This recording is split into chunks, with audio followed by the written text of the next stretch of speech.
نحمده ونصلي ونسلم على رسوله الكريم أما بعد فأعوذ بالله من الشيطان الرجيم بسم اللہ الرحمن الرحیم۔ ابن تیمیہ نے اپنی کتاب میں ایک بات لکھی ہے بڑی زبردست، کہ بارش اور آندھی طوفان ان کو برا بھلا مت کہو، اس کو غلط کہنا، اس کو برا کہنا اور کوسنا، اس سے منع فرمایا۔ انہوں نے لکھا کہ موسم گرما سے جب موسم سردہ میں موسم تبدیل ہوتا ہے تو بہت سے حشرات الارض، کیڑے مکوڑے اور بھی بڑے جراثیم جو خطرناک وائرس والے ہیں، اللہ جب یہ آندھی چلاتے ہیں اور یہ بارش ہوتی ہے اور موسم اس طریقے کا بنتا ہے جو کہ انسان کو برا تو محسوس ہوتا ہے کہ اتنی خطرناک تیز آندھی چل گئی، ہوا چلی، مٹی اڑائی، چیزیں برباد کی، تو فرمائے کہ وہ کیڑے مکوڑے اسی ہوا سے اللہ سبحانہ و تعالی انسانوں کو محفوظ رکھنے کے لیے، بچانے کے لیے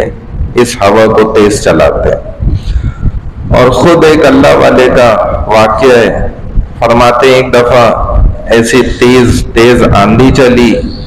یا بارش ہوئی تو میں نے کہہ دیا کہ یہ کون سے موسم کی بارش ہوئی، جیسے ہمارے بھی اکثر لوگ کہہ دیتے ہیں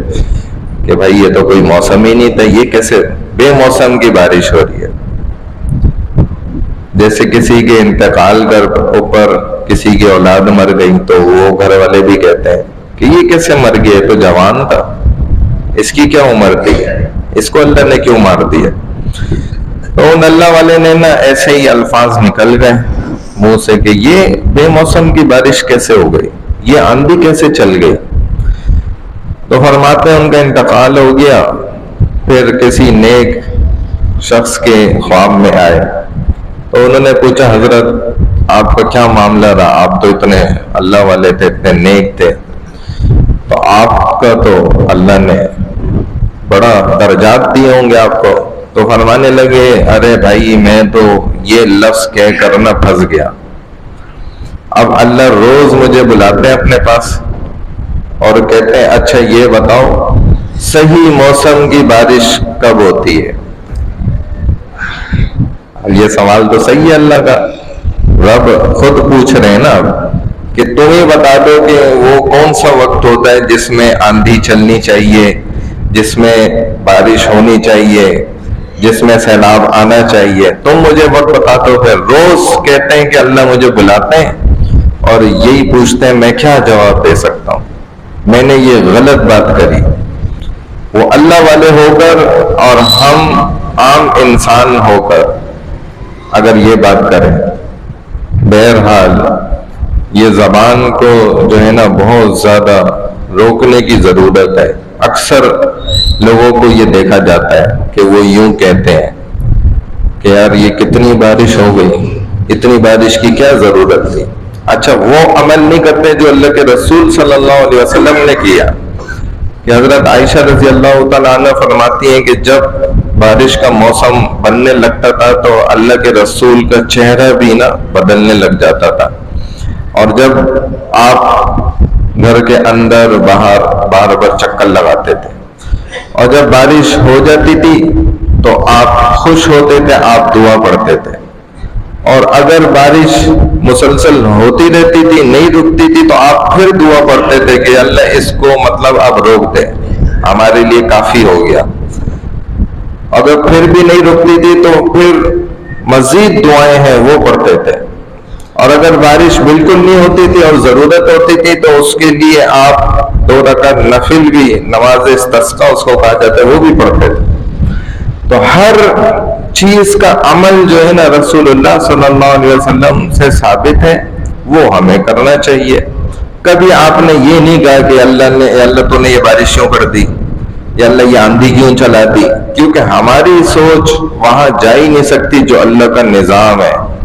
اگر اللہ یہ نہ کرے نا تو یقین جانیں کہ ایسی ایسی وبائیں پھیل جائیں کہ انسان لاکھوں نہیں کروڑوں کی تعداد میں اسی سے ہی مر جائیں. یہ جو اللہ آندھی ایک چلاتے ہیں نا مٹی والی، اس کی اتنی رحمت اور برکت اور اس کے پیچھے ایسی زبردست سائنس ہے کہ کیسے لاکھوں کروڑوں جراثیم اللہ ایک جھٹکے میں اٹھا کے صاف کر دیتے ہیں. جیسے ہم بھی اپنے گھر کی صفائی کرتے ہیں نا، تو اللہ نے دنیا بنائی، اس کو اللہ جانتے ہیں کیسے چلانا ہے. بہرحال نماز کا بھی ایک مسئلہ سمجھ لیں. امام اعظم ابو حنیفہ رحمہ اللہ ایک بار ایسے ہی بارش کے موسم میں مسجد آئے تو آپ کے طلبہ شاگرد بھی ساتھ تھے، تو آ کر امام صاحب نے اپنے کپڑے کو نہ دھونے لگ گئے پانی سے، کسی کنارے پہ مسجد کے وہاں پہ دھونے لگ گئے. تو طلبہ نے کہا کہ حضرت استاد جی یہ تو بہت تھوڑے سے ہی تو گندا پانی لگا ہوا تھا، اس میں تو نماز ہو بھی جاتی ہے. کیونکہ ہر انسان کی ہتھیلی کا اتنا حصہ جو ہے گولائی کا، اتنے حصے کے برابر اگر کپڑے پہ گندگی لگی ہوئی بھی ہوگی تو نماز ہو جائے گی.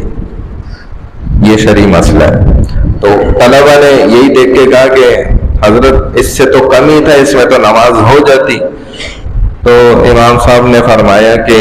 بالکل ہو جاتی ہے، اور شرعی مسئلہ بھی یہی ہے، لیکن تقوی یہ نہیں ہے.